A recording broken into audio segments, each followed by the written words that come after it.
What up? What up? What up? What up? What up? What up? What up? What up? What up? What up? What up? What up? It's your boy T. It's your man B. Are you on the ride up? Season 3. Episode 16. 16. That's an interesting number. I got somebody that came in here, but I want to know who you thinking. 16 is a weird one, bro. I don't know if I got somebody at 16.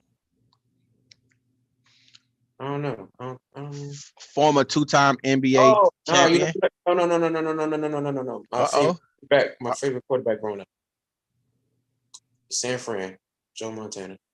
Okay, you going Joey? We usually go football. I mean, we used to go basketball, but you went football. Okay. I mean, was Latrell 16? Nah.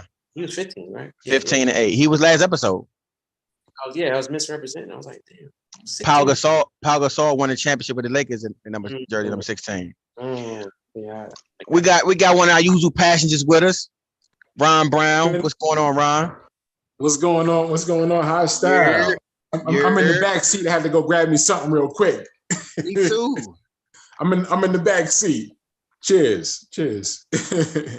Yeah. So I have a special concoction right here. This is I have my own one of those things to make the sparkling water. This is vodka, sparkling water, and some lemon juice right here. Shout out to you. Cheers. Oh, okay. That actually sounds pretty tasty. Actually. So it's zero carbs. We got Kelly God in the back. Listen, I have to excuse me because I'm going to Florida on the 22nd, and I'm trying to get as right as possible. And I've been dilly-dallying with my diet, so I'm going raw. I'm going hard in the paint with it, and messing around. I ain't eat much since this morning. Went and hooped. Just got back. I'm literally going from hooping to recording, so I'm starving. But my lovely lady usually cooks, and she made a nice meal last night. So I wanted to make sure I cook some scallops so she can have some scallops when she got home. I cooked some scallops. So when y'all see me pause and muting and eating, you know why. I'm fucking starving. I'm fucking starving right now. So listen, we got a couple good things to talk about tonight. Mm-hmm. We got a couple good things to talk about tonight. Mm-hmm. We'll talk about a couple good things. But Ron, we was Brian said you was watching the 92 finals. Yeah, I had a nostalgia thing come over me. I was like, I want to see. I'm anticipating game 1 of this finals. I hopped on YouTube and grabbed one of those channels, and they had the 92 game 1. Bulls Blazers. So I had nostalgia real quick. So I remember that the house I lived in. I remember what I was eating during that game. I remember this was like the first finals I remember super clearly. Like I remember there's like those early moments. Like I remember when the Bulls beat the Pistons and then they didn't want to shake their hand or nothing like that. That was the year before or something like that, or 2 years ago, 2 years before that. And then, but I don't really remember the Magic Bulls series. I'm a bit completely honest with everybody. Yeah. This series, I remember very, very clearly because it was Clyde Drexler versus MJ. Clyde the Glide, yeah.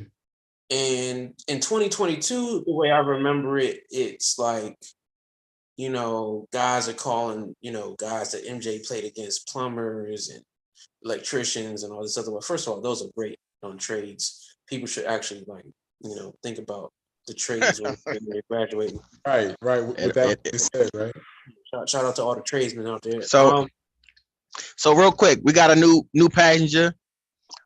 My bro, fellow Duval High School alum, the stand-up comedian, DMV representative.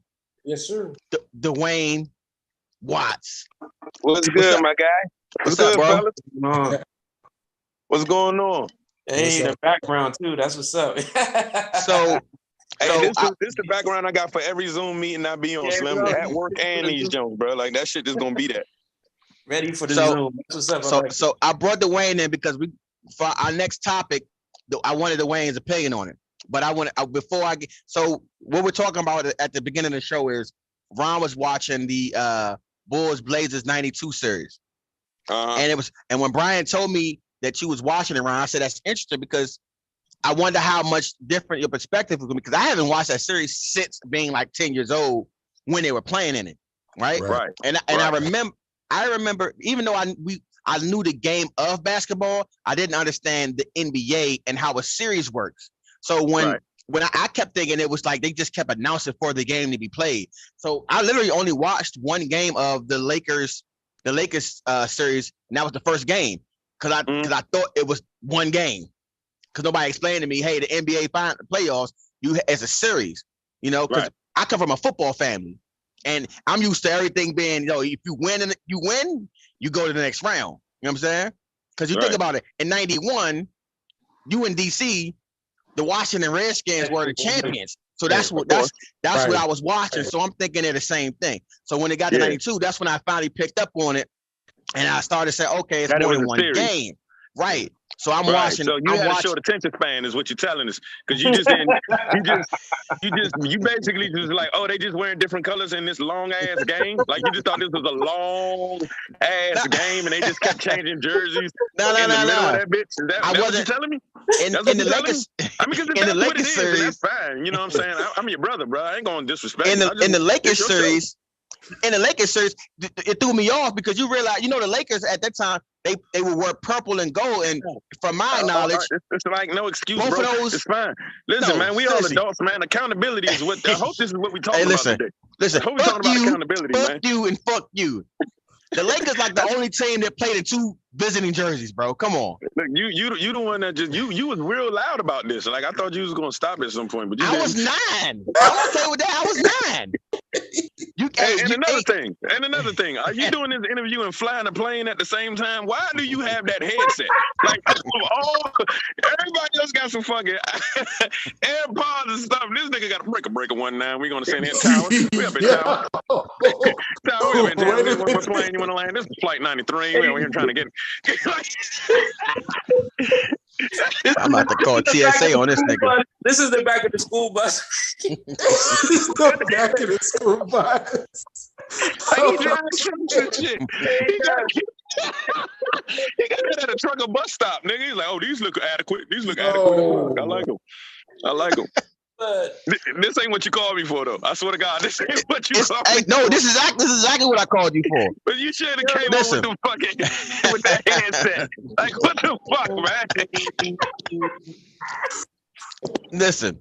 So don't be cruel. Like that's what you stole that from Bobby Brown, didn't you?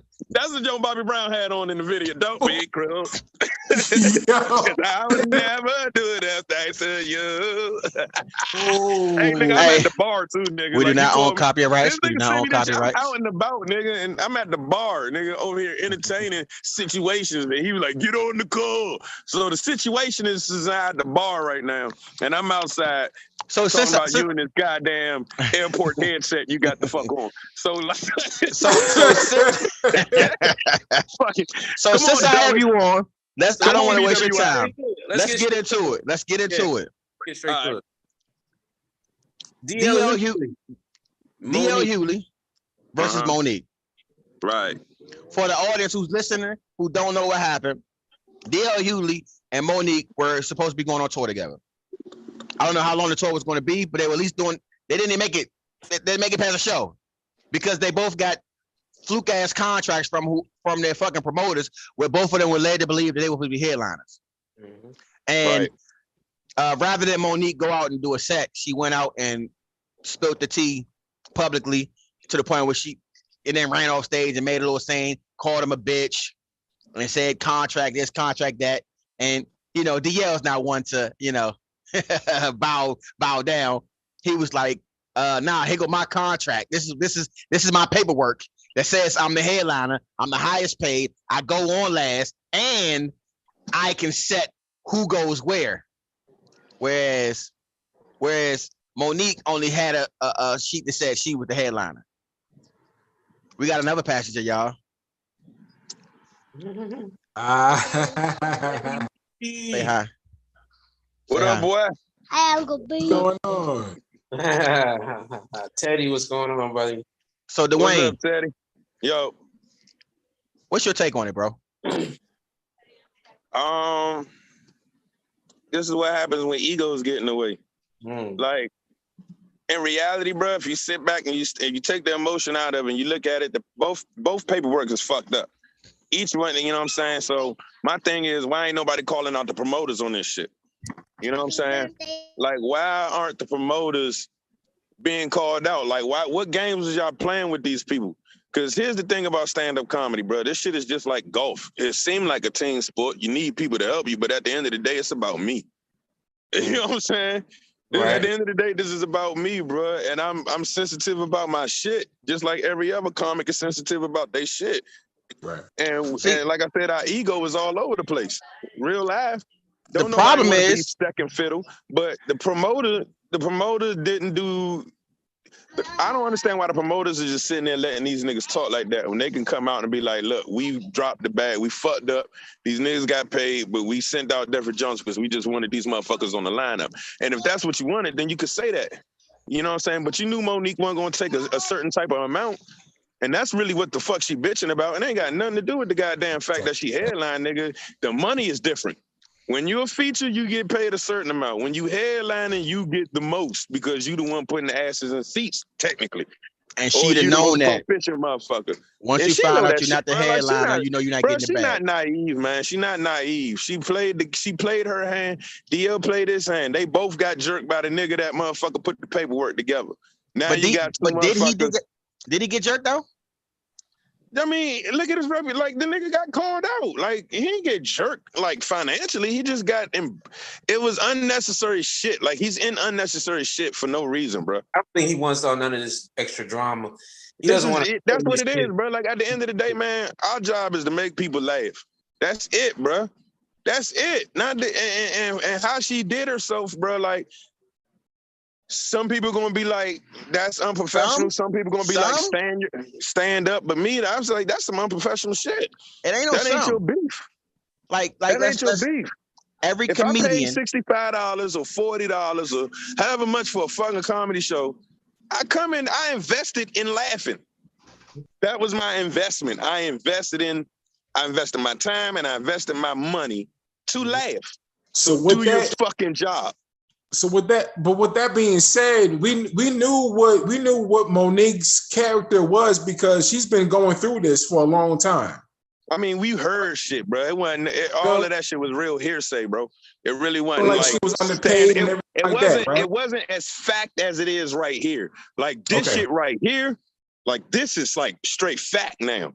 You know what I'm saying? Because you ain't got months and months and months and months and months and months of hearsay about DL and Monique relationship. It's no, nigga, this shit happened Saturday, bro.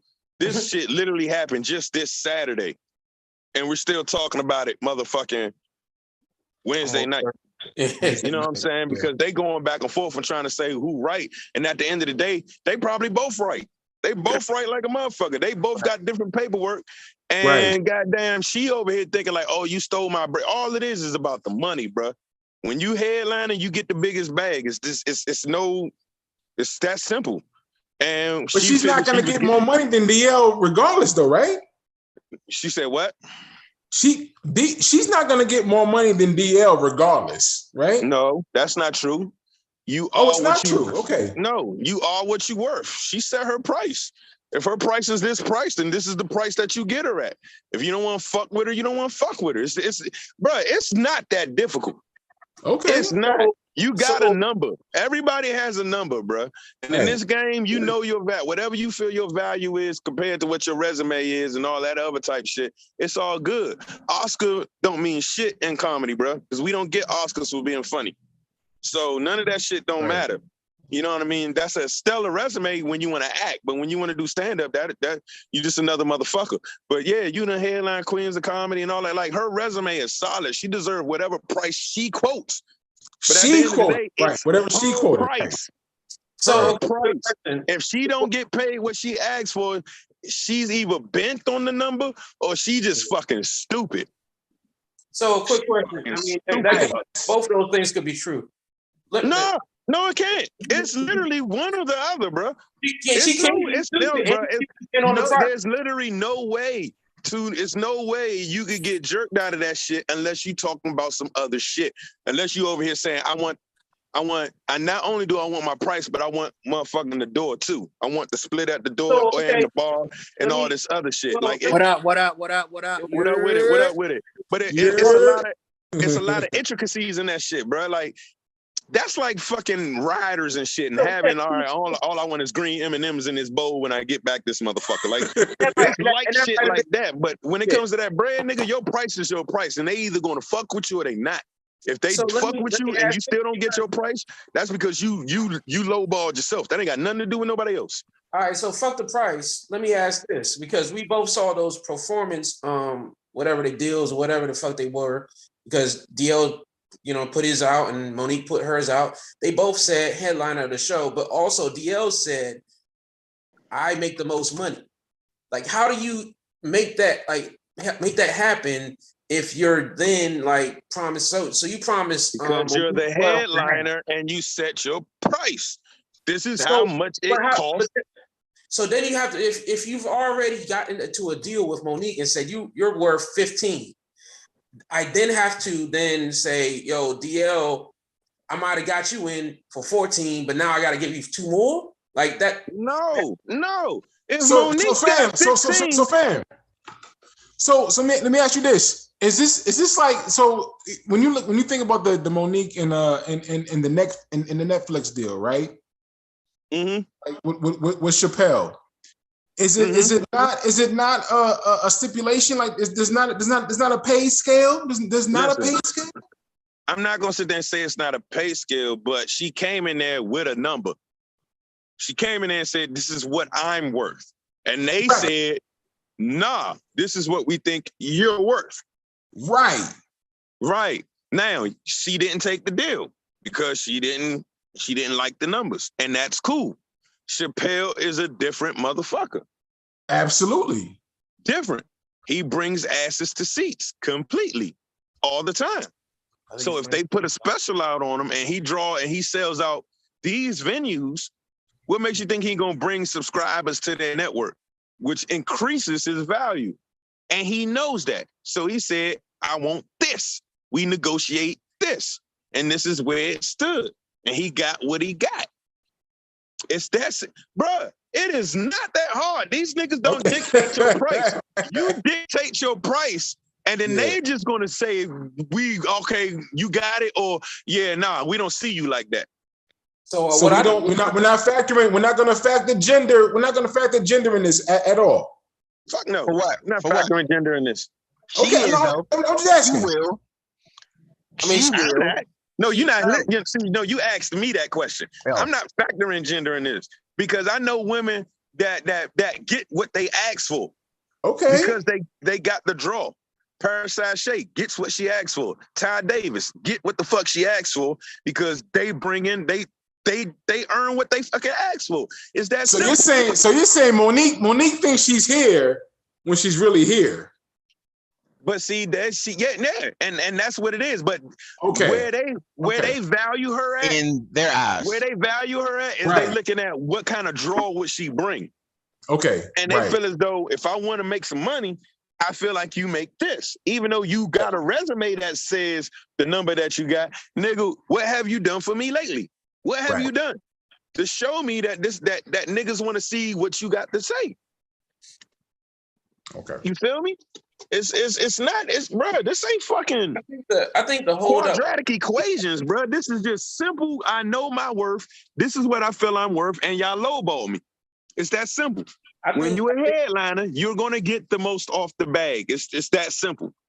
That's why she complaining. That's why she upset, because that headliner bag is different from a feature bag. I've been a headliner and I've been a feature. It's two different prices. Headliner bag. I think there was a headliner percentage, and they end up giving DL the headliner percentage, and she didn't get the headliner percentage, and she was mad. and she found out about it right before she went on, or at least a few minutes before. Whose fault is that, bro? Whose fault is that? DL. Whose fault is that, bro? That's the problem. Why she go go out to promote? And why are you checking other people's pockets? Like, how'd you know DL got more? How'd you know? Why wouldn't you just mind in your pockets? Because here's the gamble. When she found out her ass wasn't headlining, she knew that bag was gonna be different. But you also got to factor in the gamble that you're dealing with Monique here. Monique has already been dealing with this shit. So because I know different people in the game that fuck with Monique heavy because of how sweet and nice she is. She's not a fucked up person, bro. But ego and pride will fuck you up. Ego and pride. But they've kind of blacklisted her, have they not? I mean, bro, if you hard to work with, bro, you hard to work with. You can't tell me what the fuck to do. Like, right. So isn't that what Monique is right now? You don't want to fuck with me, bro. You don't want to fuck with me. And, right. And see, here's the problem. Here's the issue. This is why your word got to be your bond. Because, nigga, the only way that I'm going to get blacklisted is if multiple people with value sit there and be like, don't fuck with her. But you just said Monique was a good person. She good in the comedy world. She ain't done shit to me. And the people that I know that work with her, they got nothing but high things to say. But at the end of the day, is the gatekeeper thing a myth, or is that an actual thing? It's real. No, it's real. It's real as fuck. So did they not? So okay. So are you? So in your opinion, in your professional opinion, do you think they did or did not? Hold her from the gate. I can't honestly sit there and say no, because I don't know what type of work ethic she had in between that time. I don't know what she was pushing for. Can I for a second? It's 5 of us on here, right? It's 5 of us on here, and we all have a working relationship, and we're all respected in the business. If we have somebody that comes in and one of us work with them, and the work that they do, or something that happens in that agreement, one of us don't like, and like, yo, they not going by standard practice, or yada yada yada, or they show they ass, yada yada yada. It's not really blackballing if me and you, if I operate like you do and I'm not a fan of it, that's not blackballing. That's you avoiding conflict. It's a difference. To be blackballed is like, yo, don't rock with these people. They banned. Don't rock with them. That's not what's happened. So yeah, it may have been Lee Daniels, Oprah, and Tyler that may have said, yo, yada yada yada. But she was working outside of those entities beforehand. Bro, so at the end of the day, man, you piss the right people off, you can fuck yourself. There it is. It's like, at the end of the day, there got to be some kind of accountability. Yeah, Lee Daniels was wrong with his shit. A lot of them, everybody was wrong on both sides. I hate to sound like Trump, but everybody was wrong on both sides, man. Ego is a motherfucker, bro. No, because here's the thing, bro. Let's keep these situations a little bit differentiated. She asked for a different bag because she was asked for something more than what she actually wanted to do originally when she was offered the job, right? Cool. Mm-hmm. And they didn't want to give it to her. That's cool too. So she didn't do what they asked her to do. That's neither here nor there. See, the difference is, they gave you a picture of the contract. You can't they ain't got the whole contract up there. So you got to read everything in there, that what they asked on, what they agreed to, and what they didn't agree to. I'm just talking about the precious shit. I'm talking about the Lee Daniels, Oprah, Tyler Perry shit, because my bad, bro. I mean, but at the end of the day, you know what I'm saying? Even it don't matter what it was back then, and it even don't matter what it is right now. If she was trying to salvage her shit and say I'm workable, or I'm this and that or whatever, like, there was a better way to handle that situation, bro. This was the time. That's a fact. It was a better way to handle that situation instead of just lambasting that nigga because he headlining like you got shorted. Like, nah, you need to be yelling at that fucking promoter. You could have sat there and said, I'm not going the fuck up. Y'all got me fucked up. You told me this. No, you decided to take that and then go in there and release your, like, nah, bro. It's no way to excuse that. It's no excuse for that shit, bro. I agree. None. I don't give a fuck if you're a legend or if you're a rookie, bro. It's no excuse for that. I'm gonna say this the way, because I saw the footage on YouTube, and to me, it's like this. Like the way how she handled the situation was very fucking poor. Like Monique, you've been in the game for how long? And this is how you handle a situation like this.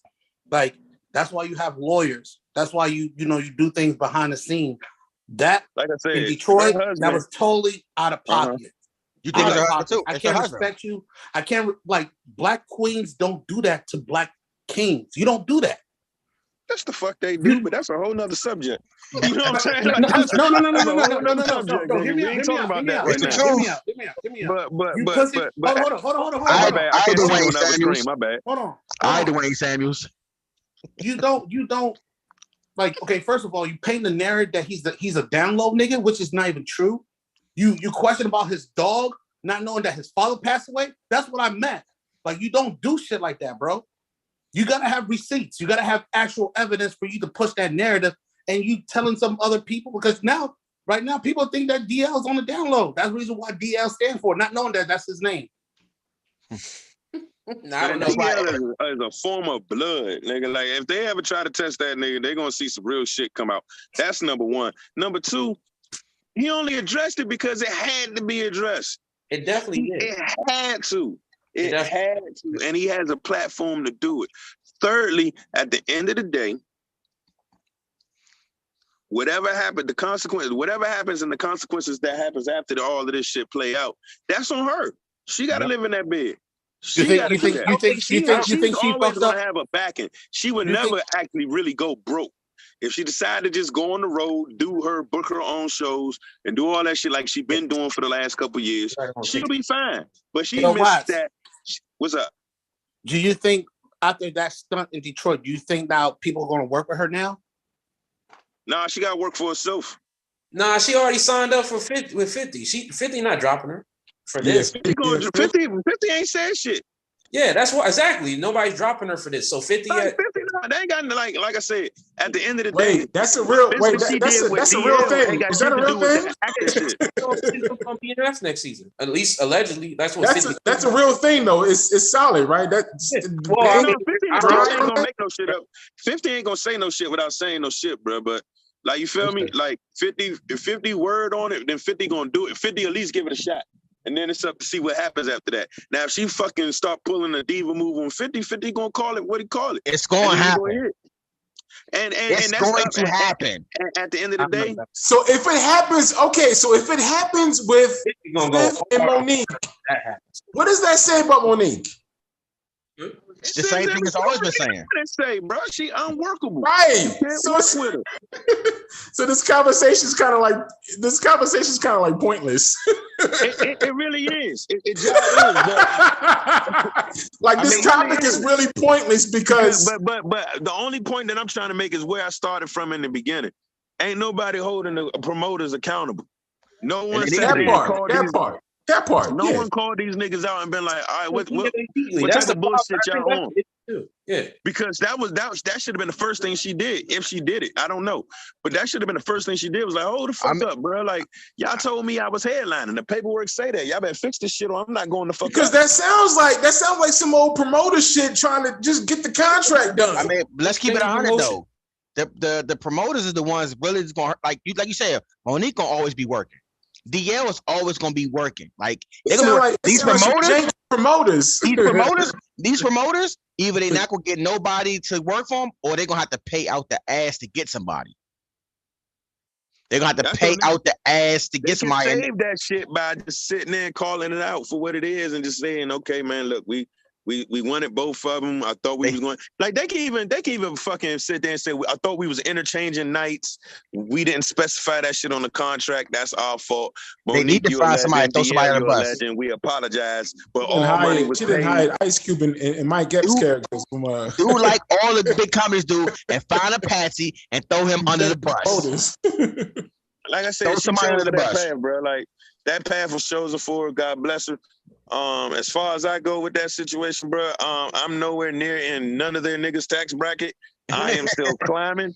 I'm still trying to get to where I need to get, so I can be in that conversation. I'm climbing. I'm continuing my climb. What's the next for you in your climb?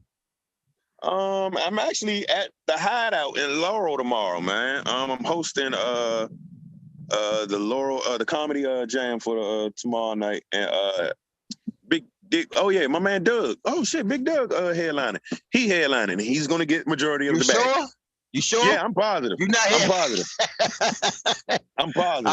I don't want to see you on YouTube running across stage talking about it.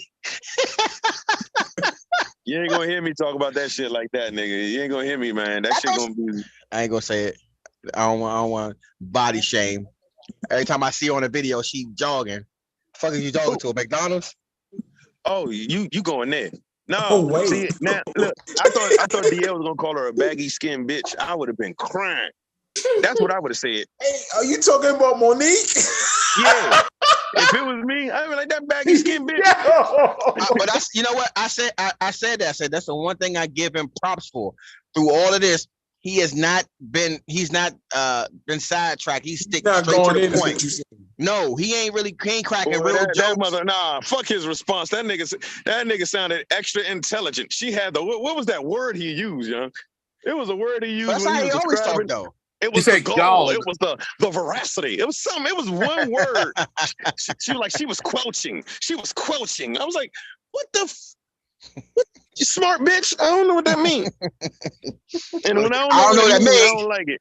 I feel like you talking shit about me. Yeah, it's like what? Onomatopoeia, bitch. Now what? Dwayne, man, thank you for joining us, man. I appreciate you. I appreciate it, man. Call me a day before. Call me a day before and let me know this is happening, so I don't have to be out and about. You got me being real rude right now, bro. You just dropped my chances from 98 to like 40.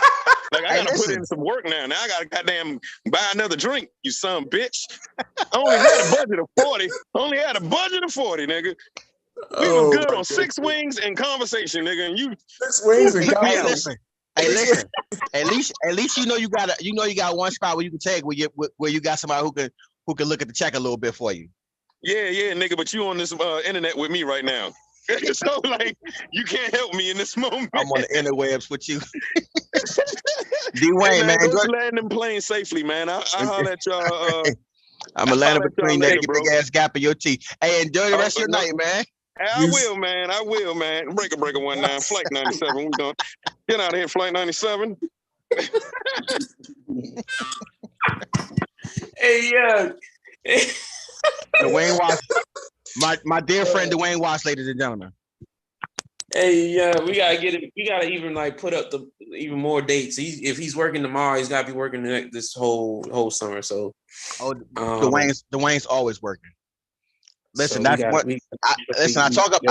talk about Felix being blessed and having great friends. I mean, you know, I can't speak about Felix being. Got to put a drone. I can't speak. That was nice, Felix. We saw that. We saw what you was doing over there. Doing your little Memorial Day video. We saw what you was doing. Yeah. It was for the scene. It was nice, man. It was for the scene. Once y'all see that shit, y'all can be like, damn. You know what I'm saying? We working. You know how we do. We working. We are anticipating.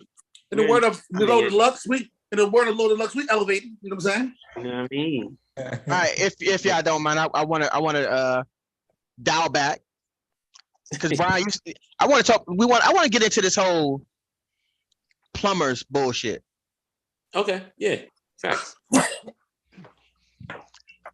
just want to the narrative. I guess I'll just throw it back up to and t-ball it.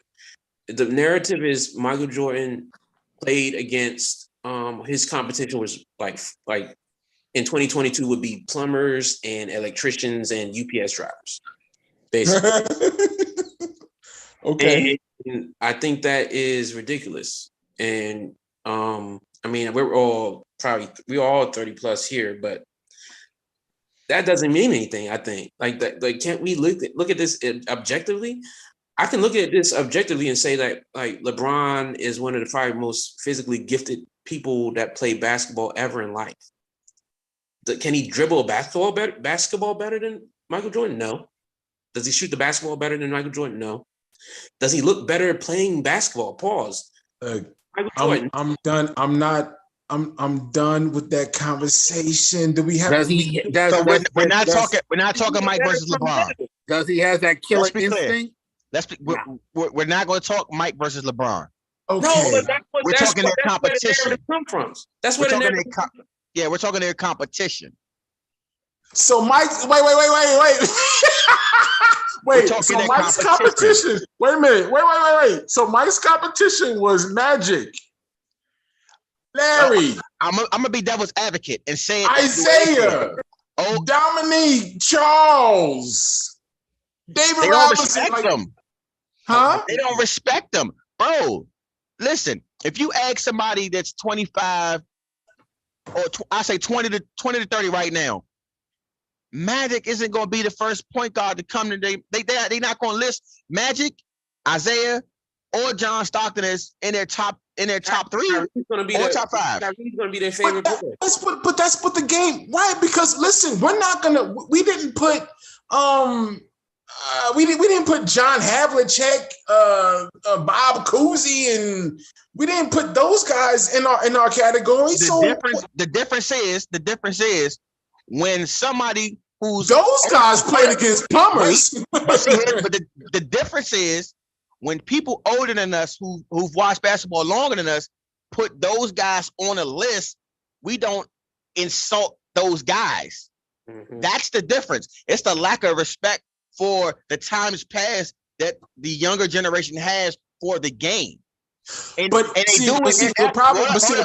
do it in effort, just like they do it in effort to boost their argument about who's better. And that's how you fall back into the whole Mike versus LeBron. Because in order to put more bullets in the gun, not only do you can't say, oh, well, 6 championships. Well, he got more rings, he got more this. Well, he did it because he played against this.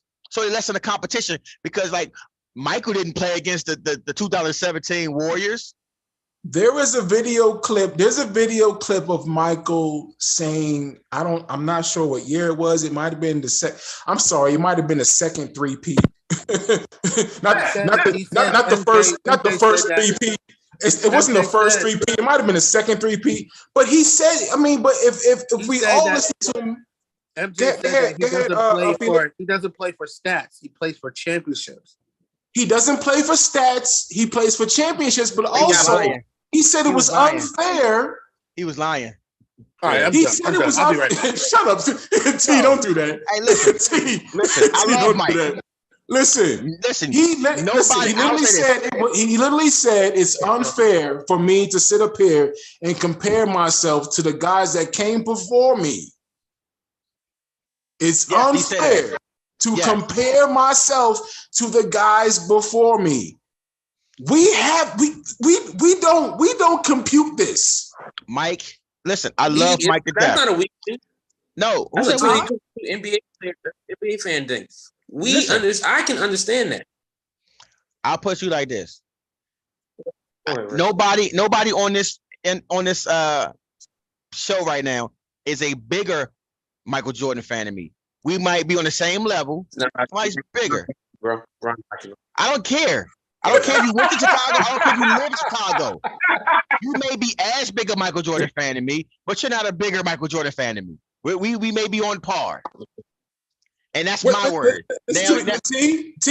Listen, whoa. We are definitely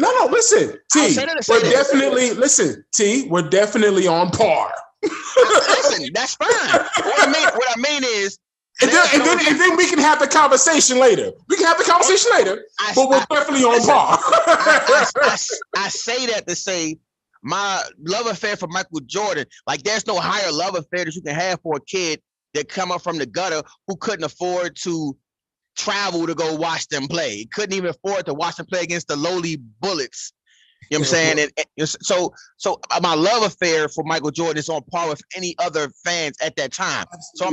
Absolutely. So I'm not saying that I like him more than anybody. I'm just saying like it's impossible for you to like unless you're gonna. Okay, I take it back. Unless one of y'all got a tattoo of Michael Jordan or the Jordan symbol on y'all butt cheek or some weird crazy stuff that can't nobody see. That's it. Do you have his name tattooed on you somewhere I don't know about? Yeah, right. Then all bets are off, right? Do you plan on naming your son after him or anything like that? All bets are off at that point. No. Okay. All right, exactly. So I say that to say this. When Felix stepped off because he said Michael Jordan doesn't play for stats, he plays for rings. And then you said this whole Michael Jordan, I love Mike, but that's just Mike being Mike, and he's lying. He's being facetious. Mm-hmm. And I'm going to tell you why. Nobody here who averages 37 points a game, you don't do enough for stats. Like, but T, stop. Hold up. Come on. Every NBA player knows their stats.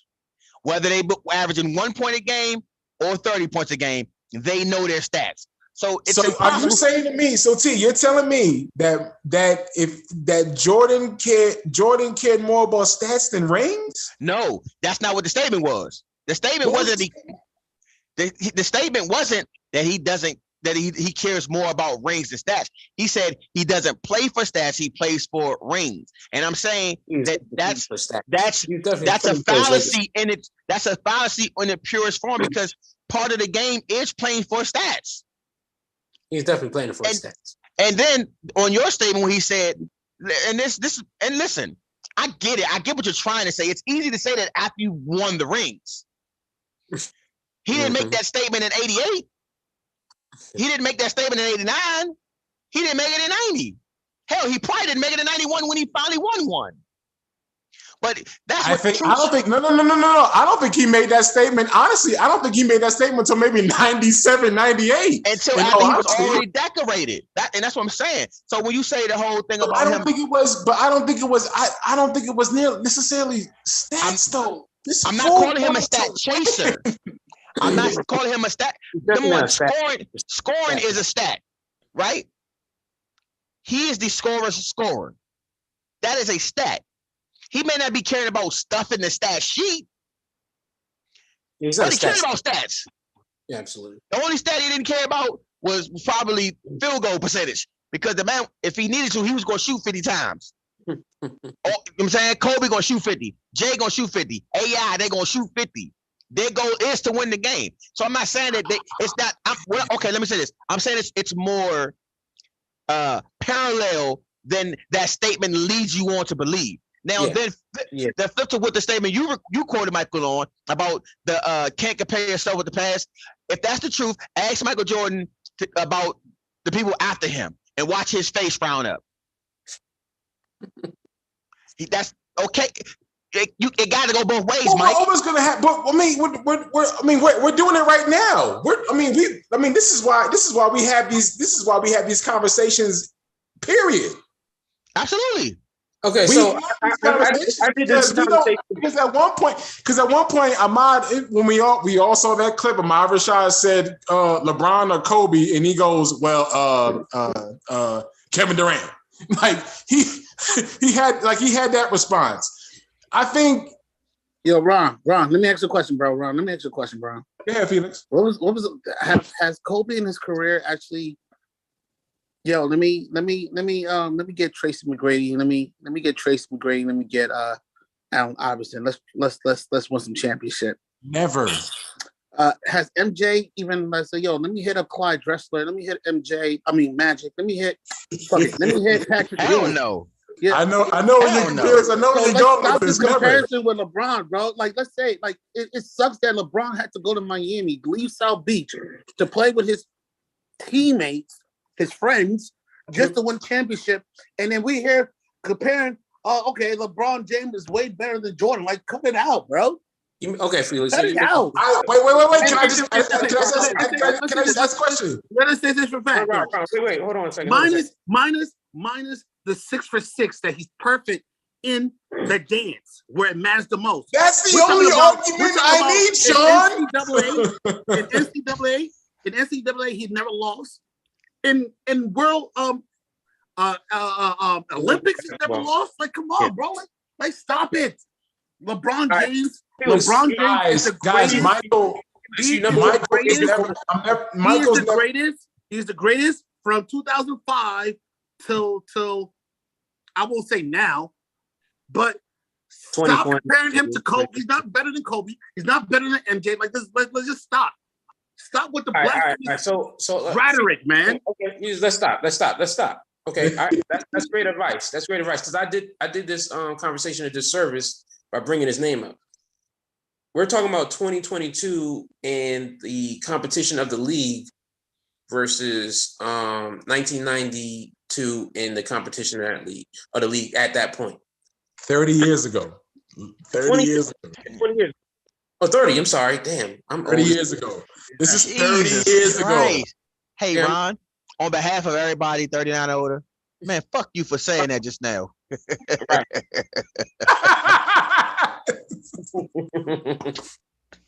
30 years ago. Is the competition from team 1, whoever that team is, to team 29. I think 29 teams were at that point in 1992. Is the competition now better in 2022?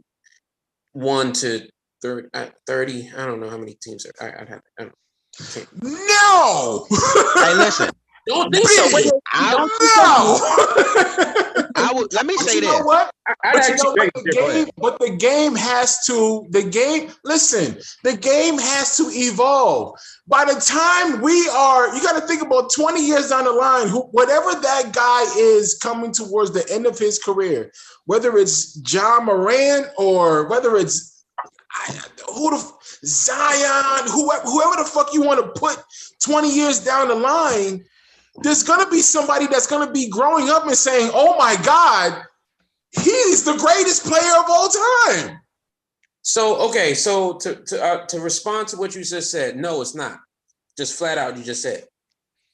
I would say from 1 to 12, each team has more talent in 2022 than they do in 1992. Did MJ play when he was at the highest levels, when he's playing his finals games? Did he play against electricians and plumbers? No. He played against guys that could play in 2022. He had to battle. Could do that. That's my opinion. Now, let's talk about the Trailblazers. Is Clyde Drexler worse than anybody on the fucking Celtics right now? No, he's not. I put him against Jason Tatum and James. Because if Drexler was in this league, he's not doing anything less. Exactly. That's what I'm saying. But is the 8th man or 9th man or 10th man, are they better? I think so. I think like it's more, the talent is more concentrated. I don't. I would beg to differ. I think that the NBA could use an expansion team. And I'm gonna tell you why. And when you finish, in my opinion, I'm gonna tell you why I have an opinion different. Okay, go ahead. I made my point. So the era in which they talking about plumbers, they obviously talking about what the 93 on back. I'm trying to shift. Let me cap it. Let's say we cap it at 93 when Jordan won his when they finished their first three-peat, 93. I've never heard of this conversation. I've only heard this conversation when it was like the old Celtics. No. JJ Redick was just saying guys were plumbers. He was just disrespecting players, and then John Havlicek had to come out and say something about it. But he was right. He was disrespecting that era, the 60s and 70s. No, he was disrespecting just being this older players. Period. It's calling everybody plumbers. Wow, he was. So, and he might, and he. My thing is this. Let's say you cap it 93, first three-peat, right? And look at the players from that era. Let's say 87 to 93 that Jordan would have played against. Most of the dudes that worth mentioning are Hall of Famers. Most of the Celtics. They're in the top 75. Hold up. Most of that Celtics team is in the Hall of Fame. So, but this is the thing about it. You're talking about the teams now. This new era probably started like around what, 17? 17, 18 to now? 17, 2018. I would argue that the league from 94 to 2001 is better than this era's players. And then for you, and this is why I disagree with you, Brian, as far as the guy at the end of the bench being the problem is it's more teams now than there was then. So there was actually more talent on the rosters. There was only one or two more teams. It's really not that much different. That's what I said. Depends on how far you go back. If you go back before I'm going Charlotte, back to '92, which is like I think that's the last time an expansion. There was about 26, 27 teams back. No, okay, that's what I was talking about. Okay, I was talking about right before the Timberwolves and the Hornets got added. That was the second to last expansion. That was like 1990, something like that. That was right, like 1990. It might have been 1990 or 91. It was like it wasn't that far. It wasn't that they hadn't been in the league that long. So if you take those teams out, you're putting the league at what, 26 teams? Something like that, yeah. Versus now, where it's like it's all spread out. I think the biggest difference is, and I'm gonna tell you why I would take the older teams, 8th, 9th, 10th guy over this generation's 8th, 9th, 10th guy, because at least I knew that 8th, 9th, 10th guy was probably a 3 or 4 year guy coming out of college and on the bench versus a kid who went to school for 1 year thinking they was going to go and be the high shit, and they're sitting at the back of a bench, or they're a foreign-born player who was so over there, and now they're on the roster. Like I think my argument, just real quick, guys. I think my argument is we know how the guys from, let's just say from, like you said, from 87 to 90, you said 87 to 91 or whatever it was, 94, whatever it was. We know how those guys would play in this era. We know how those guys would play in this era. We just know. But for the guys that are playing now, could they have gone with the more restrictive defense? Could they go with the more restrictive? Come on, like, I mean, okay. The rules ain't even the same, B. You know, I mean, come on. And I'm here to like further this conversation. Right, I do in my heart believe that the NBA needs to expand again. There are 30 teams. They could get to 32. That's just my opinion. They were at 27 in 1990. I'm just introducing facts now. Let me ask you a question. No, it's a question that you can keep going on. Why do you think the league would benefit from 32 teams? They would benefit from 32 teams for, first of all, their revenue. They would probably have $2 billion. From a fan standpoint, watching the game standpoint. Fan standpoint, you expand the fandom. You put a team in seven cities. Somebody's city. Yeah. You put another team back in Seattle. That's 2 teams. You automatically expand this fan base. You bring a Supersonics team that has a history back, and then you bring a new team. And wherever you want to put it, whether it's Nashville has a team, but not Nashville, Memphis does, but wherever the next city is, I don't know who cares, but like there's places that you can put it. There's Birmingham, Alabama. You can put it in motherfucking like I said, 7 cities, Virginia, Norfolk area that's clamoring for a team, Baltimore, wherever. Seattle. I mean, Seattle would get. What I would do is I'd add two. Seattle would be the first, and then wherever else would be the next. So there's a West and East Coast team. The reason why I say this, like let's talk about JJ Redick. We brought him up as an analyst. Let's talk about him as a player. Let's compare him to Steve Kerr. 3-point specialist, right? JJ Redick, I'm gonna just say the point and throw it out there. If y'all can disagree, I'm not holding this to heart. This is not like I'm just dying on this hill. I'm just gonna say it. Go ahead. Did JJ Redick have to be a better player all around than Steve Kerr had to be in 1990? Yes. Okay. Well, actually, no. Because 1990, Steve Kerr wasn't a known commodity. In 1990, Steve Kerr, I don't even know if he was in the league. Okay, in 1990, B.J. Armstrong. Let's just say B.J. Armstrong.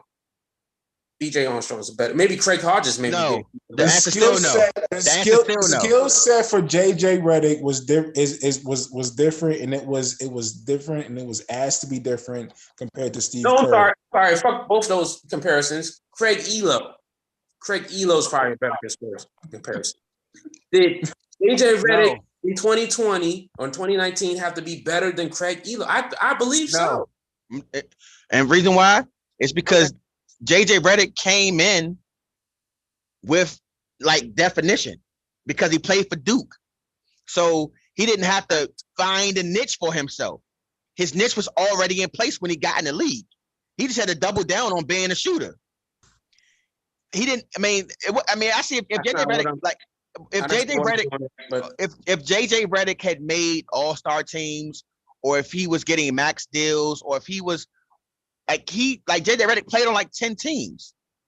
So I don't think I still think he was a quality player. That's a 5 to 10 or 5 to 12 player. But he wasn't though. JJ Redick was a fringe starter point guard for the majority of his career. Is 5 to 12 I would love. I'm going to be starter. Like you can start in place of if my guy gets injured. Right. Nah, JJ Redick was a starting point guard. I think you know what it is for JJ Redick. Not on a winning team, not on a good team.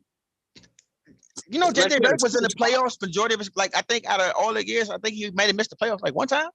Who did he play with? He was with Orlando. He was with he was in the playoffs with Orlando. Yeah. With who? I don't remember. Because it was JJ Redick. With Dwight Howard. I'm just gonna go. But you comparing to Craig Elo. I mean, Craig Elo. Had Mark Price. Had Brad Daugherty. No. Brad Daugherty. Had Mark Price. Had Larry Nance. Price. I mean, okay. I think the question is, I would love to. We have to deal with the physicality and the mentality of an NBA player in the 90s and the 2000s or whatever, compared to the mentality and the physicality of players in the league in this era. Could LeBron with his in his mentality, could he handle those Detroit Pistons? Yes. Could he handle those New York Knicks? Yes. Mentally, I don't think so. Right. That's what I'm asking you. I'm asking on both scales, guys. On both scales, mentally and physically. If you develop mentally, you can't say can Charles Oakley play in 2022 for real?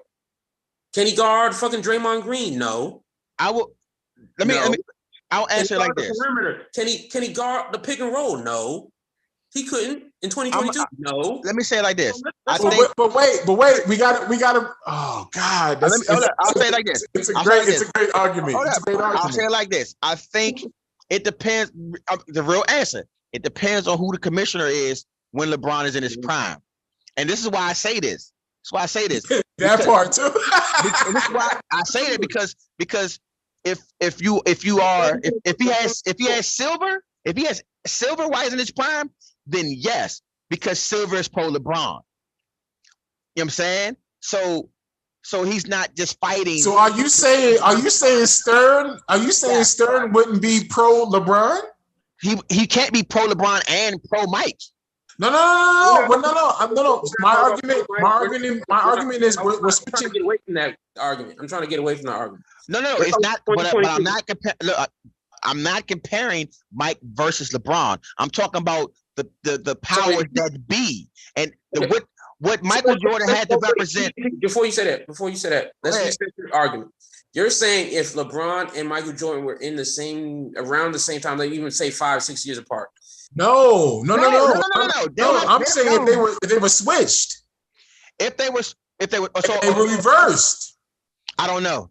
It's possible, but I say this. The difference is, I think Mike was a little more like it's tough because I feel like LeBron was like mature as hell, but it's easy to say that when you got somebody like Mike to watch. Like Mike, that's all I'm saying, guys. It's hard to say what LeBron couldn't do from a mental standpoint. That's my whole argument. Because if you were to make LeBron in '84, if let's just say if we were to make another alternate universe where LeBron came in '84 and Mike came in 04, right? When did LeBron come in? I'm sorry? 03. If Mike came in 03 and LeBron came in '84, what would be the dynamic of their play? I could tell you, like, you want to answer? I get it like this.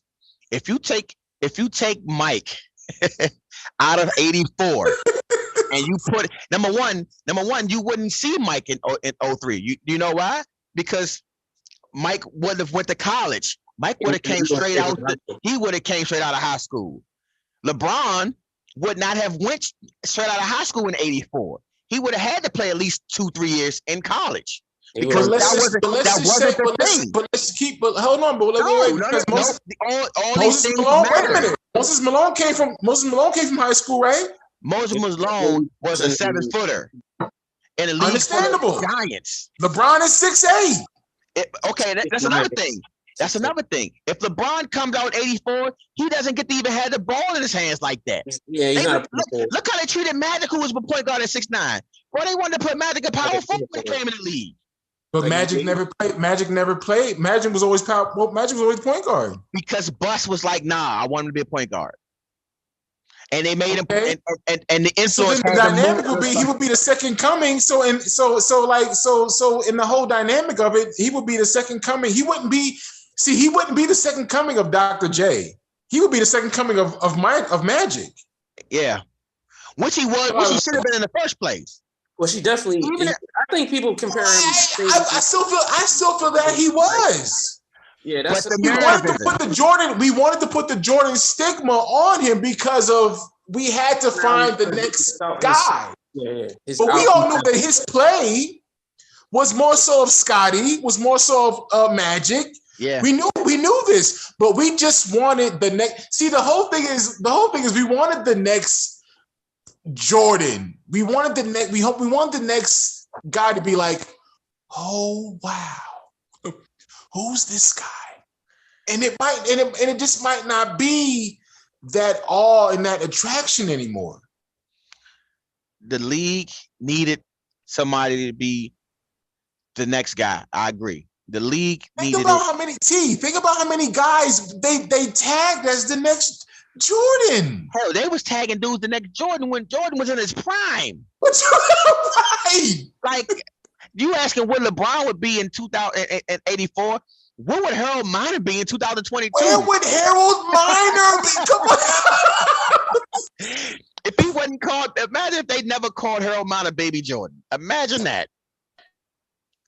Oh my God. How many guys did they no, seriously, T? How many guys did they label the next? We got to really count here. There are only three people that I think came out successful four in a way. I'll say four. The only four players that I know who people mention in the same breath as Michael Jordan. LeBron, I feel like they should have been comparing him to Magic Johnson from the jump. But the problem with that is nobody calls Magic Johnson the greatest player of all time. They call Mike the greatest player of all time. So they're going to compare everybody to the greatest. You know what I'm saying? The second one is obviously Kobe Bryant. I think Kobe Bryant lived up to that comparison. I mean, the guy just looks like Mike when he plays the game. The other two partially because they played for North Carolina. So it started when they played for North Carolina, and that's Vince Carter and Jerry Stackhouse. That part. T. They met. Okay. Let's. Okay. Harold Miner, Jerry Stackhouse. At some point, I remember Grant Hill getting that tag. I can remember, of course, Kobe at some point getting, Kobe, Jerry Stackhouse. My God. And then you got to think about the guys that idolize him. Kendall Gill. Like, you know what's unfair? You got to go deep into this, man. They tried to find the next Jordan so bad. You know what's unfair is the fact that even though you can watch LeBron play in high school and you obviously see comparisons to Magic and not Mike, they decided it's not Mike. It's Magic. But they still compare him to Mike. But that guy who played for Memphis State looked like Magic, played like Magic. He got in the league and they compared him to Magic. Penny Hardaway. Two more Penny. Yeah. Two more Penny. Penny Hardaway and Memphis State played like Magic. guy in the league playing like Magic, and they compared him to Magic. Now they pitted him up against Mike as like the next Mike versus Magic type of thing, but they let him be almost like a torch. They wanted it to be the torch. They wanted it to be the torch. So it's but T he got my God, he got injured though. If Hardaway did not get injured, oh my God. If Tim Hardaway did not get, I'm sorry, Tim, I said Tim Hardaway. If Penny Hardaway did not get injured, oh my God. I think Grant Hill didn't get injured. Grant Hill, yes, because Grant Hill just came, another one of those a Duke implant. So you already come with a fan base and a love. Penny gained it off day one hitting the league. I refrain from that. I'm just speaking as a fan of. I'm just speaking. I'm not talking about the comparisons. I'm just talking about as a fan of the league. If Grant Hill did not get injured, if Penny Hardaway did not get injured, if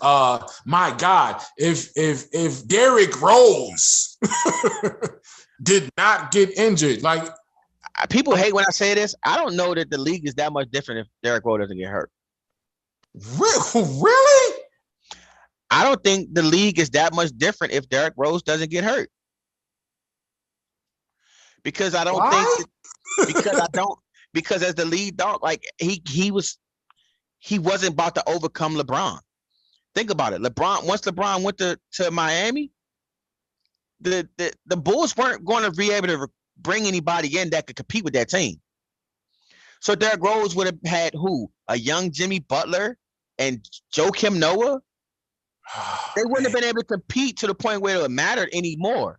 Oh, and that's another don't get me wrong. That's another F. If Derrick Rose wasn't, oh my God, Derrick Rose. No, we love. I mean, even after he got hurt, we still love Derrick Rose. But I don't think. Okay, I tell you somebody who I think would be more impactful in the league if they didn't get hurt around that time.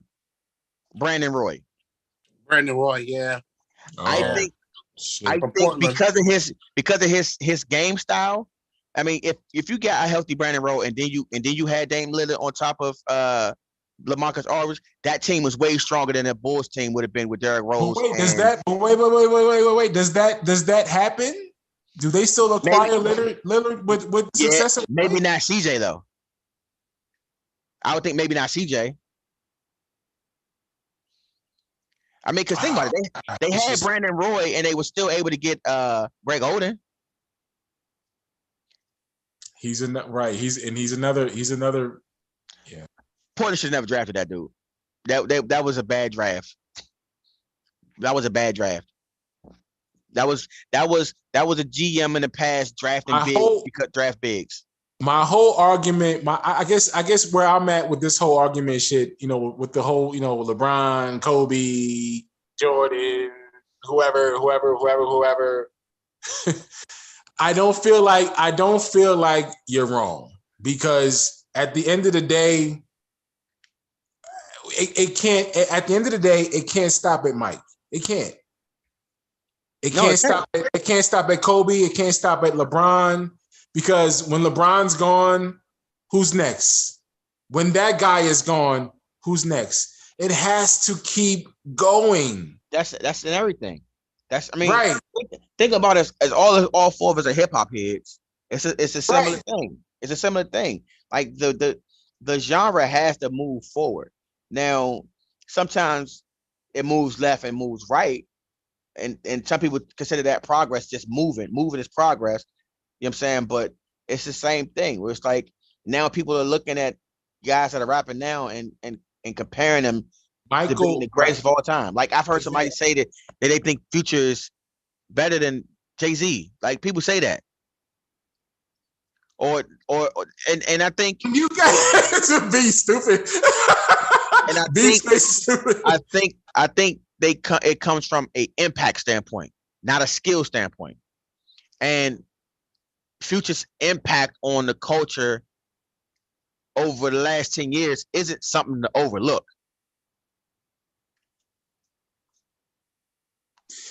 When you're trying to analyze it, it's different. When you're trying to be an analyst, it's different. And I think obviously that's what we're trying to do right now. But when you're a fan, I can't convince a Future fan that Future is second. I can't convince that. I can't convince a Nas fan that Nas is second to whoever. I can't convince that. I can't say that, Big was better. Pac was better than Big. I can't convince you. I can. We can have this argument all day. But at the end of the day, you're not going to convince me that that there's nobody better than Mike. To me, in my brain, in my eyes, in my vision, nobody is going to be better than Mike. And you know what? You have every right to say LeBron's better than Jordan. You got every right to say that. Yeah.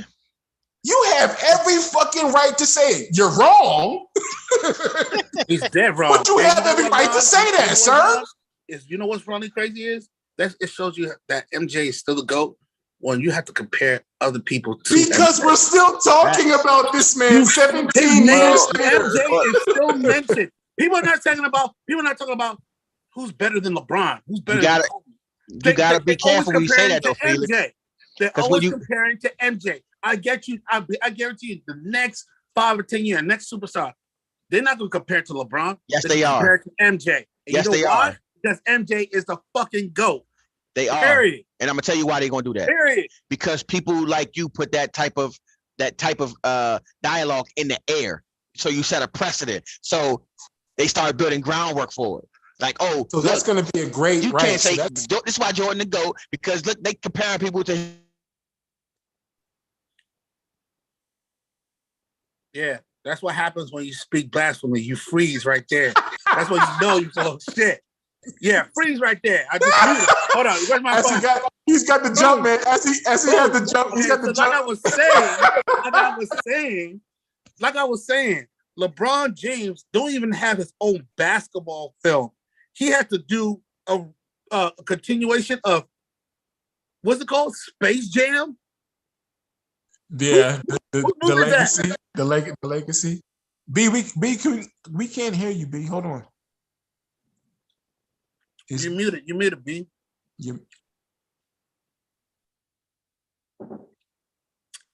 But like I said, man, I don't care what nobody says. LeBron James may be athletic. He's more athletic than MJ, but he's not better than MJ. I'm sorry. Right. And MJ in his prime, MJ in his prime against LeBron in his prime, bro. I'm telling you, LeBron James got that work, bro. He wouldn't have gotten that work. I will listen. I've said this to anybody. I will take. Time out. Hold up. See, this is what happens when you talk some lies shit. All first verse, baby. We invading the On the Ride Up podcast. We invading right now. We taking over right now. Because this is what happens when you say some bullshit, rattling shit. We invading On the Ride Up. I'm your host, Calais Guy. All first verse, baby. You know what I'm saying? All first verse, baby. We invading On the Ride Up right now. You know what I'm saying? Yo, wait. I had to talk my shit real quick. But yeah, man. See, that's what happens when you say some bullshit like that. Not only you freeze, but you get kicked off on your own shit. You do that shit on purpose, man. I can't look at him in the straight face and he's saying that LeBron James is better than Jordan. Get the It doesn't matter. Listen. No, that's not what he said. That's not what he said. Can y'all hear me? Can you hear me? Okay? Yeah, I can hear you. All right. Bet. That's clean, bro. That's clean. We got it. I mean, we go back to 82, right? Yeah. Everybody was wearing Converse. Nobody was wearing Nikes. Who was the first person to wear Nikes? We go back to. Who was the first one to rock Nikes? We can go. Where do you want to go? I mean, we can talk about it. We can talk about it. Hold on. I mean, no one's saying I wanna be like Bron. No. No one's saying that. Who put Gatorade on the map? Come on, bro. Like we can talk. I mean, we can talk about it. Let's talk about it. We can talk about it. Disrespectful, man. We can talk about it. You should know better than that. But listen. All right. His MJ fandom should be revoked for him to say some shit like that. Nobody's wrong though. Ron, okay, nobody's wrong. That's true. He's wrong. Felix is funny. Felix he's opinionated.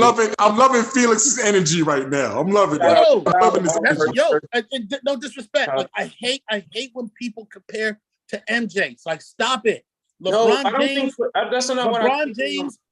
James was the greatest from 2005 to pretty much right now. Yeah, he was the greatest from that era. Yeah, something like that. MJ was the fucking face of NBA after Magic left. He was the face. What I think was T's point, and we don't have to keep going because he's not here right now. He'll be back. He got booted because of his lies. He needed to tell the truth, then he can come back in. Ain't that bullshit? Nah. Shout out to him. But what I think he was saying is because people want to compare anybody to MJ, they're going to automatically because they want. B, I'm sorry, B. I'm gonna let you finish it first. Hold on. Let me just get this out of me, dog. This motherfucker LeBron James wanted to be Kobe. He wanted to be MJ so bad. His number was 23. Out of all numbers, that is Michael Jordan's son. Culturally, you can never be. How can you be better than Mr. Miyagi? Get the fuck out of here, yo. Get the fuck out of here. Hey, Felix, you got me. I'm in a complete agreement with you. Like, culturally, MJ hasn't been eclipsed yet. It just hasn't. And LeBron has been the closest, maybe, arguably. I'm not. Kobe. People are gonna say Kobe. Are you gonna say Kobe? Like, I'm sure Tony would say Kobe if he was on the podcast. But I'm not as big. Rest in peace, Kobe. I don't want to disrespect this man, but culturally, he did not impact even as much as LeBron has. I would say, in my opinion, the person who has affected culture, NBA culture, the most has been Stephen Curry. In the last 7 years. He's changed the game the most, in my opinion. Like, this is my opinion. I'm not the biggest NBA guy. I'm not an advanced stat nerd dude. I'm not. No, but we have. But we've immersed ourselves in this culture. B. We are basketball. We have basketball knowledge to a certain degree. And you know what? When Kobe came into the league, am I the only one on that? When Kobe came into the league, the expectation compared to LeBron couldn't fuck up his first game. Like, when you think about the hype behind LeBron compared to Kobe, Kobe, we knew who Kobe was, but there still was a learning curve that was allowed for Kobe compared to LeBron. LeBron wasn't given anything. Like, that game against Sacramento, he had to come into the league. That was a personal triumph for him. That was a personal triumph for him. Like, he needed to match the hype that he came in under. Like, he didn't make the hype. I mean, kind of. No, he didn't. We did. Social media. It wasn't social media back then, but like the media, right? The street, whatever, like all the high school, all-star games, all that stuff. Created a legend before he was even halfway born. Like, he was 17. The man had a $90 million contract from Nike before he stepped on the court.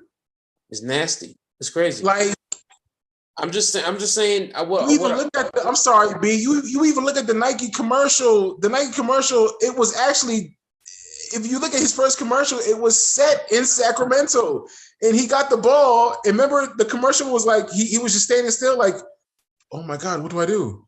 And everybody's looking at him like, come on, dog. Come on, dog. And another, and I'm not gonna say in the game of basketball because we are talking about basketball. It's like saying Kevin Hart is a better comedian, stand-up comedian than Eddie Murphy. Like, you can't just say that because of his success. We get it. The place has evolved. Kevin Hart now is selling thousands and millions of seats. Kevin Hart is now the bar, but that doesn't make him the greatest. But you can't compare. You can't compare to Eddie Murphy. Eddie Murphy was that nigga. He was that nigga. That's all I'm trying to say. That's why this argument is always going to do this. It's always going to be a 360. It's hard to say. It's hard to compare any game, a basketball game with hard numbers. Pause. 360, man. Yeah. It's hard to compare a game with hard numbers. Pause. To something as subjective as comedy, or rap, or whatever. But I get what you're saying, Felix. But that's an example. During that time, I hear what you're saying. During this time when MJ was running shit, players were scared to play him. Hold on. People were not scared to play LeBron. No, they weren't. They were up for the challenge to play LeBron. I think that was the most. Yeah, and not only that, look at this. MJ was such a competitive nature.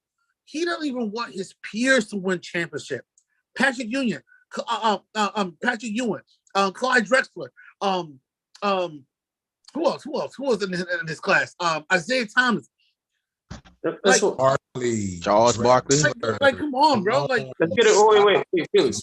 David Robinson. Let me get Robinson, Ewing. I mean, I was trying to get a quick audio check for T before he went in, but he's back. But that's the whole thing. Michael wanted to destroy. He wanted to destroy his opponent, bro. You can see as a spectator there was a difference. I'm not trying to just fam. I'm not here to I'm not going to be dying on no LeBron hill. So I'm not. I'm just trying to quantitate T's point of people are going to equate the greatest 10 to 15 years from now with LeBron because of stats. Because not even just because of the stats, because of his impact. Because he's the new. Because of stats, not impact. It's because of stats. They went 20 or 30 years from now, they'll be like, "Who is LeBron James? Oh, he's number one." Like, okay, let's see his resume. How many championships did he run? Was he like? Come on, bro. You can't call yourself the greatest. You can't be better than MJ, bro. I don't know how the hell? Conversation. I'm telling you straight up. The new bar. There has to be new bars. Let me say this though. If MJ decided to team with Magic Johnson, he did. Yeah. Patrick Ewing. The big three, okay? There should be no reason why you lose your first finals as a duo. Averaging 17.8 points a game. How do you lose in the goddamn finals? You had Chris Bosh, you had Dwayne Wade, you have role players. How do you, bro? Hey, Felix, bro. I'm not going to argue with you, bro. I understand I understand that sentiment. I'm not trying to this. I know. I'm just betting right now. I'm not even arguing that point. That I would never argue at that point because I would agree with you that Michael Jordan had the more killer instinct, I guess, between the two. Obviously, you know what I mean. I'm not, and I don't we weren't talking about. I don't think we were trying to make this into a Michael Jordan versus LeBron James. Obviously, it gets to that point because. It's always going to get to that point. But it to me, just getting back to the original, I guess the premise was the call those people that that Michael Jordan played against plumbers and whatever electricians. First of all, disrespect plumbers and electricians. Just to get my point again. Shout out to the tradesmen out there, man. Let's keep y'all doing your thing while I do mine. It's like a false narrative. They were great players. They were great players from 1984 to 2001 when he stopped playing. In between those 3 or 4 years when he stopped. Michael Jordan played great competition. Now, do I think, in my opinion, the NBA can manage a expansion to 32 teams? Of course, yes, I do think that. Because the talent 1 to 15 has gotten that good. There's guys who are 34. There's going to be a Carmelo who's 36, 37 that can still play. Carmelo's 38. 38. That can still play 20 to 25 minutes in this league, not be on a team next year. I'm saying Carmelo because he's on the Lakers, probably not going to be back on the Lakers. But I'm saying there's guys in their 30s that can play good minutes, significant minutes, and they don't have a place to play because they're getting edged out because of numbers games, because of salary cap numbers, because of politics. And that's not right to me. And so 2 more teams make sense. That's 24 players, 27 players, or however you want to cut it. And that's not a lot. It makes sense if you're already edging out 32, 33, 34-year-old veterans and that can play good basketball. Good basketball. We saw Isaiah Thomas play good basketball for 10 days this year. We saw a couple guys play good basketball for 10 days this year. How are they not having a spot in the league? Because guys have their rookies, guys have their D-League 2-way contracts, and they don't want to waste their spot. And it makes sense. That makes sense on that level. What I say is there's a place for 32 teams. There was 30 now. There's 2 more spots. There's an East and West spot, and it can happen. Mm-hmm. And that's all I was saying. We could talk about 1 to 10 or whatever. I can argue it all day. We can. T was on here arguing me down about JJ Redick, but that's okay. It's all good. It's all good. Man, we was talking about. We were going to talk about Obi-Wan. I don't know if y'all watch Obi-Wan, but what?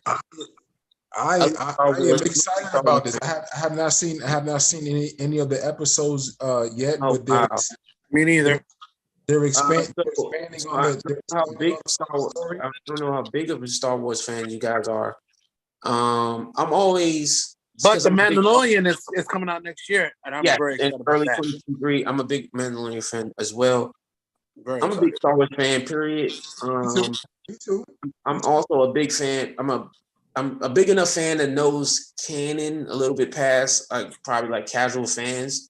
So it's kind of like, you know what I mean? Like Obi-Wan it's like, yo, fam, y'all. So A New Hope, which was the first movie, the very first movie, right? And he has this back and forth, this conversation that he has with Luke when he's trying to y'all know the movie. Luke brings the droids to him. R2D2 shows him the message that Princess Leia is trying to get help. He's your only hope, Obi-Wan Kenobi. Yeah, your only hope. Yeah. He says a lot. Obi-Wan kind of sets canon, in my opinion. He sets canon in that 10 to 20 minute little conversation that he has. That George Lucas broke, which he's the creator. He has all the rights to break whatever the fuck he wants to break. You know what I mean? And it has now Disney has broke to a certain extent. But as long as you make entertaining, stuff, that doesn't mean anything. Do I feel like the prequels stand up to me saying this entertaining stuff? Maybe not. I wasn't a big fan when they came out. They're better. Like they're better now. Like they they kind of like stood more up. They stood up more as they've aged. I guess that's the way. You're talking about 1, 2, and 3. Yeah, 1, 2, and 3, where the trash. No, I'm playing. You're not gonna get no. I'm not arguing. Nobody will say that it's trash, but they've stood up more. They've aged better. They've aged a little bit better. Yeah. When we saw Jar Jar Binks, as that 20 do we have to talk about Jar Jar? Okay. Yeah, like, oh God, what the fuck is this, man? What's happening here? I mean, and then we saw the Padme and Anakin love story, which is bullshit ass dialogue that they had with the painted backgrounds. It was fam. The prequel. You know what, Ron? They're trash. We're not gonna talk. Listen, we're not gonna talk about 1, 2, and 3. Yeah, it's hard, tough, bro. It's tough. I'm a Star Wars fan. I gotta go back to it. I'm a Star Wars fan. So there's absolutely stuff that I glean from that stuff that I love. There's the Clone Wars, the Dooku versus Anakin and Obi-Wan, the Obi-Wan Qui-Gon Jinn versus Darth Maul, Yoda versus Dooku, the Obi-Wan versus Anakin, the Palpatine versus. There were great battles. There were a lot of great battles in those series. A lot of that stuff is dope. Still watch it. I'll bring up the YouTube clip every day or the Disney Plus clip just to watch that shit. Like that's how big a fan I am. But I was concerned with Obi-Wan as a series. I don't want to spoil it for you guys if you're going to watch it. Yeah, don't spoil it, man. They're 3 episodes in, and I'm not going to spoil it. I'm not going to spoil it at all. And I was concerned that I wasn't going to enjoy it because I'm going to be watching for this canon. They're breaking canon here. They're breaking canon here, like a lot of Star Wars fans can get like. And I'm not, honestly. It's been a good three episodes. It's probably the best, other than The Mandalorian, which is the best written show probably on Disney Plus originals, as far as like the Marvel and Star Wars content is concerned. Mandalorian is the best written content, but like this Obi-Wan thing, they've done a great job of kind of interweaving the original canon with what they want to do with that series. So is this like a 3.5? Yes, this is 10 years after. This is 10 years after Revenge of the Sith, which is it's 20 and a half years is between the years between A New Hope, which is the first ever Wars, and Revenge of the Sith. So it's like a 3. Basically it's a 3.5. Yeah, it's like 3.5. Okay. Yeah. So it's 10 years into Obi-Wan being on Tatooine, watching over Luke. Right. That's not a spoiler. That's not a spoiler at all. Okay. Well, no, because if you know the story, it makes sense that all that would be in there. Yeah. So it's and you pick up with Obi-Wan at that point, and then there's people that's going to try to get to Obi-Wan, and there's an adventure that ensues. Like I'm not going to get too much more into that. I'd rather you guys watch it because it's that good. Do you have to watch The Mandalorian? You don't have to watch it. If you want to watch anything you want to watch is Revenge of the Sith and A New Hope again. That's it. Yeah. And there's some things from a cartoon called Star Wars Rebels. If you want to watch it, then it won't ruin. If you don't see that, that's not going to do anything as far as to watch that shit. But I'm gonna geek out for a minute. To watch that shit in chronological order. Oh, so actually, that shit is crazy. That shit is crazy. To add the animation part to it.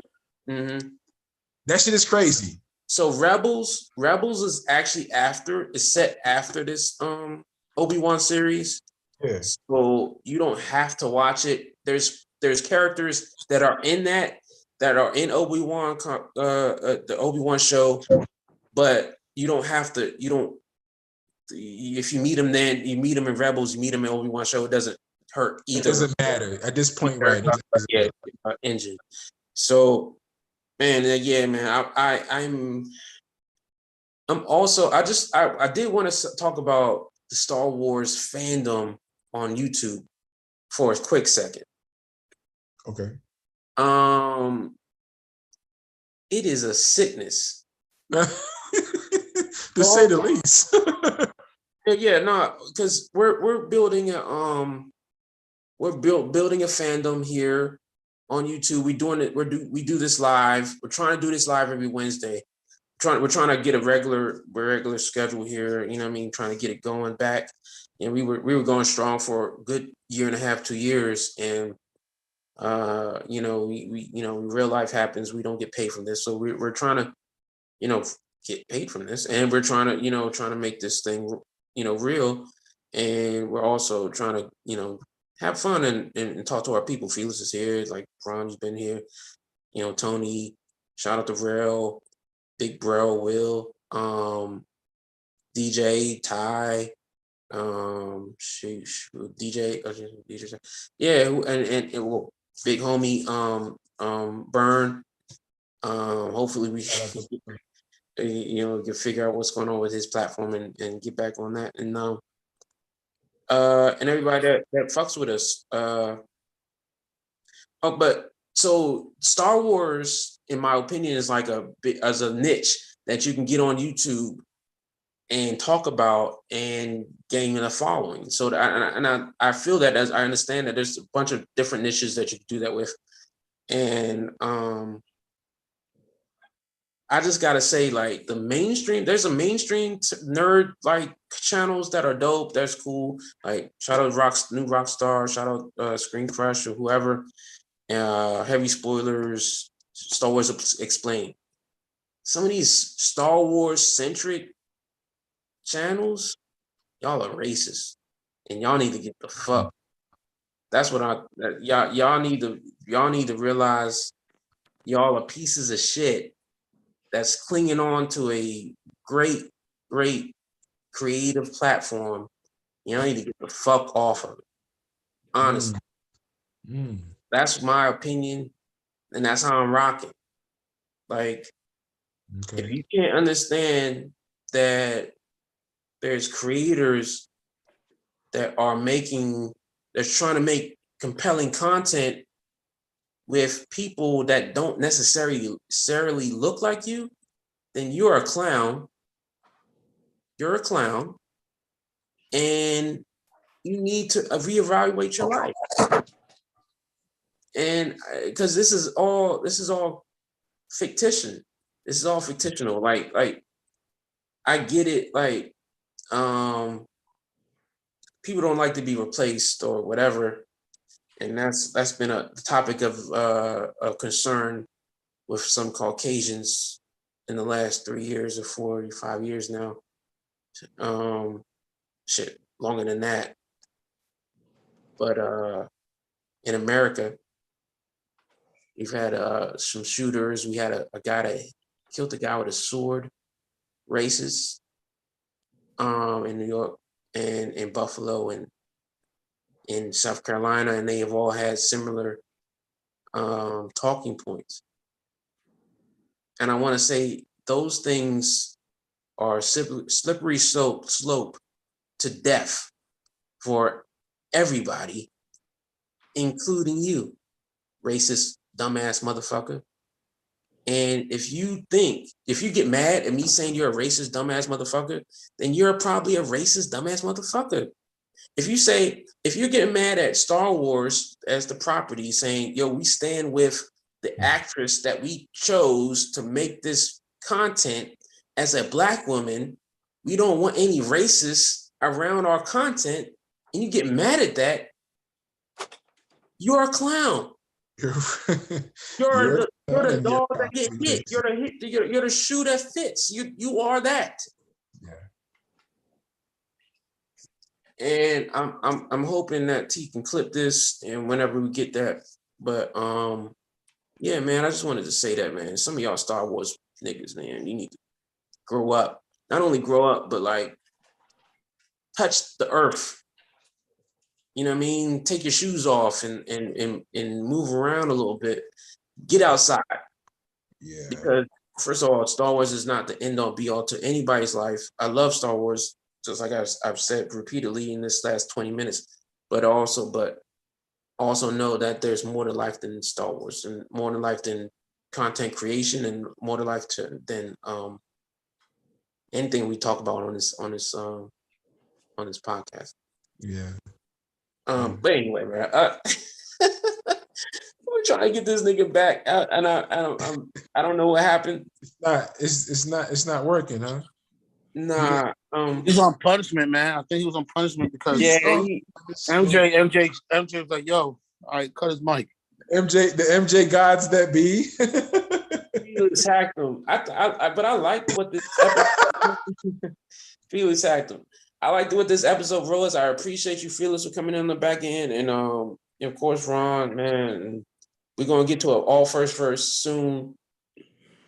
We're gonna very soon. Yeah, shout out to my boy Tony, dog. Yeah, shout out to Rob.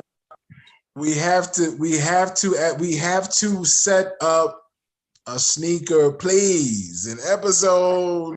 Ron, we done said this like five. We gotta start an episode, babe. We gotta have one episode dedicated to the sneaker. Sneakerhead episode. We're gonna try to, as much as organically as all first came about. We're gonna try to make that happen with a sneakerhead. I don't even know what we call it. We could first and foremost, before we log out, you know what I'm saying? I want everybody, you know what I'm saying, please be safe out there, man. Condolences and prayers for the loved ones, and I believe there's another shooting. Three. There's been 3 tonight. Yeah. So please, y'all be safe. Watch your surroundings. Mm-hmm. Be safe, man, because we're living in a crazy world, man. I love y'all. You know what I'm saying? Facts. Y'all. Yeah. Just hold it down, man. You know what I'm saying? Likewise, Felix. I know you still feeling that loss. You just, you know what I mean? Yeah, man. But R.I.P. to my homie Steve, man. Shout out to Steve. Rest in peace to Steve, man. We love you, Felix, man. We're likewise. You. And we're supporting you. You got new, you're filming, and we're behind that 100%. And whenever that comes out, we with it. Ron doing, we here, and man, we're just trying to boost. We all trying to build, circularly, try to raise each other's consciousness. That's consciousness, whatever, that. Trying to raise each other's game each and every time. So, that's what we're with. We're with Black folk creating and moving and being better. Let's be better than what they think we are, regardless of what they think you are, because that doesn't matter. Let's think we're better yeah, man. I mean, we at the end of the road, but shout out to T. He disappeared because he got joned on earlier, and then Felix hacked him. He had a bad night. But it's episode 16. We out. Peace.